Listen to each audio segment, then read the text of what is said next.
और का हाल चाल बा हो मीता लोग। तोहरे जरा हाल तो शायद तू ही समझ पावत होबा। फिलहाल हमार काम है पढ़ावे के।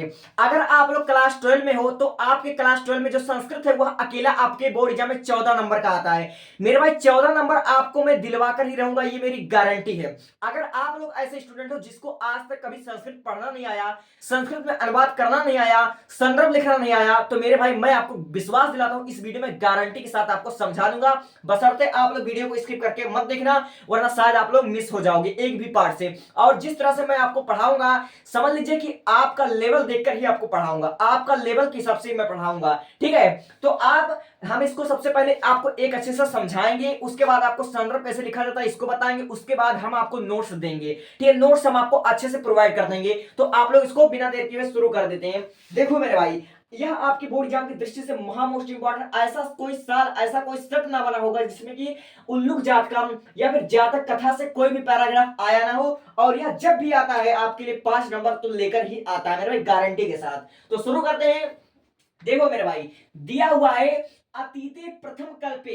अतीते मतलब होता प्राचीन काल में या प्रारंभिक समय में या पहले के जमाने में। अतीते मतलब होता प्राचीन काल में, और प्रथम कल्पे यानी कि पहले चरण में, यानी कि प्रारंभिक काल के पहले चरण में। जना मतलब होता है लोगों ने, एकम भीरूपमम यानी कि एक सुंदर व्यक्ति को, एक सुंदर व्यक्ति को या सुंदर पुरुष को, सौभाग्य प्राप्तम यानी कि सौभाग्यशाली, सर्वकार परिपूर्णम, सर्वकार परिपूर्णम यानी कि सभी गुणों से युक्त है।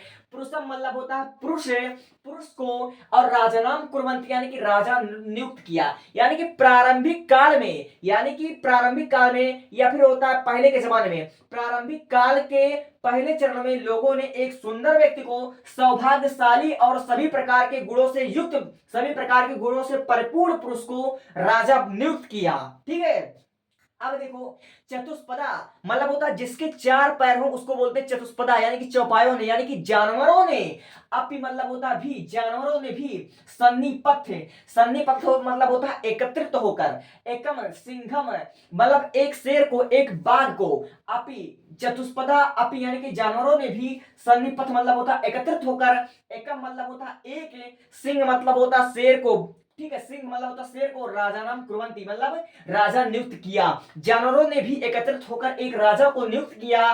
तथा मतलब होता उसी प्रकार शकुनी गणा मतलब होता पक्षी, शकुनी बोलते हैं पक्षियों को। ठीक है, शकुनी गणा यानी कि पक्षियों ने भी हिमवत प्रदेश से यानी कि हिमालय प्रदेश पर, ठीक है, एकस्मिन मतलब होता एकत्रित होकर, पाषाणे मतलब होता पत्थर पर, सन्निपत मतलब होता बैठकर, ठीक है, इकट्ठा होकर पहाड़ पर बैठ करके कहते हैं, सन्निपत मतलब होता एकत्रित होकर बात करते हैं। मनुष्यसु यानी कि मनुष्यों में राजा प्रज्ञते यानी कि मनुष्यों में राजा होता है।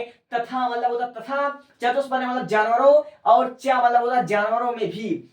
यानी कि पक्षी हिमालय प्रदेश पर एक पत्थर पर बैठ करके एकत्रित होकर आपस में बातें करते हैं कि मनुष्यों में राजा होता है।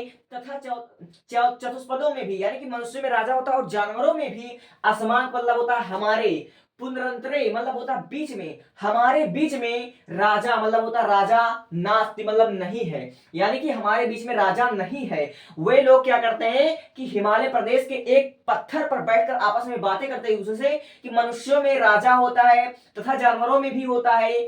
असमान यानी कि हमारे बीच में राजा नहीं होता है। ठीक है, अराजको मतलब होता बिना राजा के, अराजको मतलब होता बिना राजा के। वासा मतलब होता वास करना या फिर रहना। अराजको मतलब होता बिना राजा के, वासा मतलब होता रहना। ना मतलब होता उचित या ठीक, ना मतलब नहीं है, वर्त्य मतलब है, वर्त्य मतलब है, ना मतलब नहीं, वर्त्य मतलब है, यानी कि बिना राजा के रहना ठीक नहीं है। एको, एको मतलब एक व्यक्ति या एक पक्षी। एको मतलब होता एक, एक व्यक्ति को, यानी कि एक व्यक्ति को या एक पक्षी को राजा स्थान यानी कि राजा के स्थान पर स्थापित तो यानी कि स्थापित कर देना चाहिए। हम लोगों में से एक पक्षी को या एक व्यक्ति को राजा नियुक्त कर देना चाहिए। इति उत्कवंत मतलब होता ऐसा बोले, इति मतलब होता ऐसा, उत्कवंत मतलब होता बोले, यानी कि ऐसा बोले या फिर ऐसा ऐसा उन्होंने विचार विमर्श किया। अथ ते मतलब तभी, ते मतलब एक पक्षी, यानी कि तभी वह, अथ ते मतलब तभी वह या फिर तभी उनमें से कोई एक परस्परम मौलोकयन्ते, यानी कि परस्पर यानी कि आपस में एक दूसरे को देख करके बोलते हैं। ठीक है, मौलोकयन्ते मतलब बोलते हैं, एक दूसरे को देख करके बोलते हैं। अथ ते परस्पर मौलोकम, तभी वह एक दूसरे को देख करके बोलते हैं। एकम उल्लुकम, देख लीजिए एकम मुलुक लिखा है, लेकिन अगर आपका संधि विच्छेद करोगे तो एकम उल्लुका आएगा, यानी कि एक उल्लू को देख करके, तभी उनमें से कोई एक उल्लू को दृष्टवा मतलब होता देख करके बोला अयम ना रोचते, मतलब मुझे यह पसंद है। ठीक है, मुझे यह पसंद है, समझे, मुझे यह पसंद है। इत्ववचन मतलब होता ऐसा बोला। ठीक है, तो आई होप कि आपको चीजें क्लियर हो गई होगी। एक बार जरा हम इसको पढ़कर समझा देते हैं ताकि आप वीडियो देखते देखते याद कर लो। ठीक है, देखो इसका पूरे लाइन का मैं बता देता हूं एक बार अनुवाद। इसका अनुवाद क्या होगा, यानी कि प्रारंभिक काल के पहले चरण में लोगों ने एक सुंदर, सौभाग्यशाली और सभी गुणों से परिपूर्ण पुरुष को राजा नियुक्त किया। उसी प्रकार जानवरों ने भी एकत्रित होकर एक राजा को नियुक्त किया, तथा पक्षियों ने पक्षीगणों ने, ठीक है, हिमालय प्रदेश के एक पत्थर पर बैठ करके एकत्रित होकर आपस में बात करते हैं कि मनुष्यों में राजा होता है तथा जानवरों में भी, परंतु असमान मतलब हमारे बीच में राजा नहीं है, बिना राजा के रहना ठीक नहीं है। एक व्यक्ति को या एक पक्षी को राजा के स्थान पर नियुक्त करना चाहिए। ठीक है, ऐसा बोले। ठीक है, तभी वे एक दूसरे को देख करके, तभी उनमें से कोई एक पक्षी एक दूसरे को बोल करके विचार विमर्श करता है। ठीक है, कहता है एकम उल्लुक दृष्ट्वा अयम न रोस्ते इत्वलोकन, यानी कि एक उल्लू को देखकर बोलता है कि मुझे यह पसंद है, ऐसा वे लोग बोले। ठीक है, तो इसको हमने 2 बार रिपीट कर दिया, नोट्स में भी प्रोवाइड कर देता हूं। अब हम समझ लेते हैं कि संदर्भ को कैसे लिखा जाए। ठीक है मेरे भाई, आपके बोर्ड एग्जाम में जो आता है कि संदर्भ सहित आपको व्याख्या करना है, और खाली संदर्भ का आपको 2 नंबर मिल जाता है।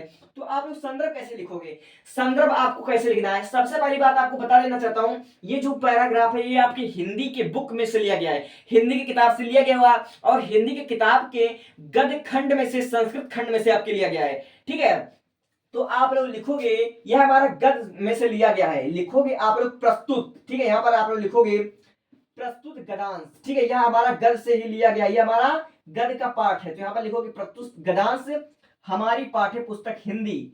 यहां पर आप लिखोगे हमारी पाठ्य पुस्तक हिंदी, यहां पर आप लिखोगे पुस्तक हिंदी के, ठीक है, हिंदी के जातक कथा के, ठीक है, हिंदी के जातक कथा। ठीक है, यहां पर लिखोगे आप लोग जातक कथा के, ठीक है, जातक कथा के उल्लुक जातकम से उद्धृत है। ठीक है, या फिर हमारा अवतरित है। जातक कथा पर आप लोग यहां पर लगा दोगे इन्वर्टेड कामा में। प्रस्तुत हमारे पाठ्य पुस्तक हिंदी के जातक कथा के उल्लुक जातकम, यहां पर लिखोगे आप लोग उल्लुक जातकम।